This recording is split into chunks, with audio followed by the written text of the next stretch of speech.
여러분, 은퇴 후에도 돈 걱정 없이 사는 방법이 있을까요? 많은 사람들이 퇴직 후 연금만 있으면 된다고 생각하지만 현실은 다릅니다. 실제로 조사에 따르면 퇴직 후 90% 이상의 사람들이 은퇴 후에도 경제적 불안을 느낀다고 합니다. 하지만 반대로 은퇴 후에도 돈이 계속 들어오는 사람들도 있습니다. 그 차이는 바로 돈 관리 방식입니다. 오늘은 은퇴 후 부자들이 실천하는 5가지 자산 관리 전략을 공개합니다. 이 영상을 끝까지 보면 은퇴 후에도 돈이 마르지 않는 방법을 알게 될 겁니다. 먼저 은퇴 후 부자들이 절대 하지 않는 3가지 실수를 살펴볼까요? 이 실수를 피하는 것만으로도 여러분의 은퇴 생활이 달라질 수 있습니다. 첫 번째, 돈을 그냥 은행에 묻어둔다. 여러분은 퇴직금을 받으면 어떻게 하시겠습니까?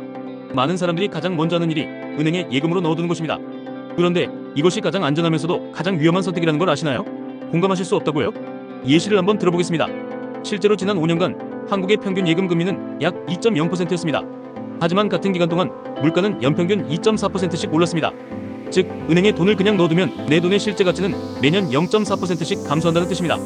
쉽게 말해, 오늘 1억 원을 예금에 넣어둔다면 5년 후 그 돈의 가치는 실제로 9,800만 원 수준으로 줄어든다는 거죠. 이게 바로 눈에 보이지 않는 손실입니다. 부자들은 절대 이런 실수를 하지 않습니다. 그럼 뭘 하냐고요? 영상을 끝까지 시청해주세요. 두 번째, 연금이 전부라고 착각한다. 국민연금과 퇴직연금만 있으면 충분하겠지. 이렇게 생각하는 분들이 많지만 현실은 다릅니다. 현재 국민연금 수령액 평균은 월 6,070만 원 수준입니다. 퇴직연금까지 합쳐도 은퇴 후 충분한 생활비를 마련하기엔 부족할 가능성이 큽니다. 부자들은 연금을 기본으로 하되 추가적인 현금 흐름을 만들기 위해 투자 포트폴리오를 구성합니다. 그들은 절대 한 가지 소득원에만 의존하지 않습니다. 세 번째, 소비 습관을 바꾸지 않는다. 여러분, 직장 다닐 때와 은퇴 후에 소비 패턴이 어떻게 달라져야 할까요? 많은 사람들이 퇴직 후에도 같은 소비 습관을 유지합니다. 하지만 부자들은 소비 방식을 다르게 가져갑니다. 그들은 필수 지출과 사치 지출을 명확히 구분하며 노후에는 고정비 절감이 곧 수익 창출이라는 것을 알고 있습니다. 예를 들어 집을 줄이는 다운사이징, 세금 절약 전략, 고정비를 줄이는 투자 등을 활용해 소비 습관을 바꿉니다. 그렇다면 은퇴 후 부자들은 어떻게 돈을 관리할까요? 지금부터 은퇴 후에도 돈이 계속 들어오는 5가지 방법을 공개합니다. 첫 번째, 배당 수익이 나오는 투자에 집중한다. 부자들은 주식 투자를 하더라도 단순히 주가가 오르기만을 기다리지 않습니다. 그들은 배당을 지급하는 주식이나 리츠, ETF 등에 투자해 일하지 않아도 들어오는 돈을 확보하죠. 자, 다시 전에 말씀드린 1억 원 예를 들어 비교해보겠습니다. 만약 5년 전에 1억 원을 예금해 놓았다면 지난 5년간 한국의 평균 예금금리 2.0%의 복리를 더해 지금 이 금액은 약 1억 1,040만 원이 되어 있을 겁니다. 만약 같은 돈을 국내에서도 인기가 많은 ETF 중 하나인 SCHD ETF에 투자했다면 어떨까요? SCHD ETF의 지난 5년간 평균 연간 수익률은 13.0%였습니다. 이를 복리로 계산하면 5년 후 자산은 약 1억 8,420만 원이 됩니다. 즉, 5년 동안 8,420만 원이 증가한 것이죠. 이는 같은 기간 동안 예금으로 얻은 이자보다 7,380만 원이 더 많은 수익을 기록한 것입니다.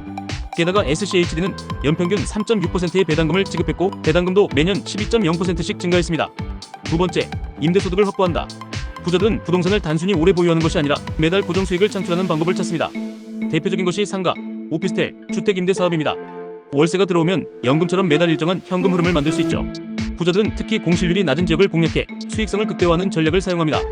세 번째, 자동 수익 시스템을 만든다. 여러분은 한 달에 며칠 동안 일할 수 있나요? 하지만 자산은 24시간 쉬지 않고 일할 수 있습니다. 부자들은 자신이 직접 일하지 않아도 수익이 발생하는 시스템을 구축합니다. 대표적인 방법이 유튜브 운영, 전자책 판매, 온라인 강의, 프랜차이즈 투자입니다.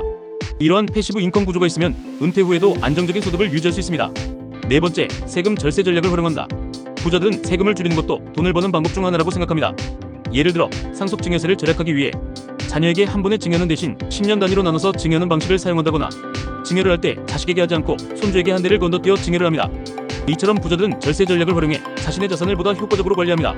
다섯 번째, 새로운 돈 버는 습관을 만든다. 마지막으로 부자들은 은퇴 후에도 돈을 버는 습관을 유지합니다. 그들은 꾸준히 금융 공부를 하고 새로운 투자 기회를 찾으며 네트워크를 활용해 돈이 돌게 만듭니다. 돈은 한 곳에 머물러 있으면 줄어들지만 계속해서 움직이면 불어납니다. 자, 오늘 말씀드린 내용을 정리해볼까요? 부자들은 이렇게 돈을 관리합니다. 첫째, 배당 수익이 나오는 투자에 집중한다. 둘째, 임대소득을 확보한다. 셋째, 자동 수익 시스템을 만든다. 넷째, 세금 절세 전략을 활용한다. 다섯째, 돈 버는 습관을 유지한다. 이제 여러분이 실천할 차례입니다. 혹시 여기에 더해주실 팁이 있으시다면 댓글로 공유해주세요. 당신의 은퇴 후 자산 관리 지금부터 시작해보세요.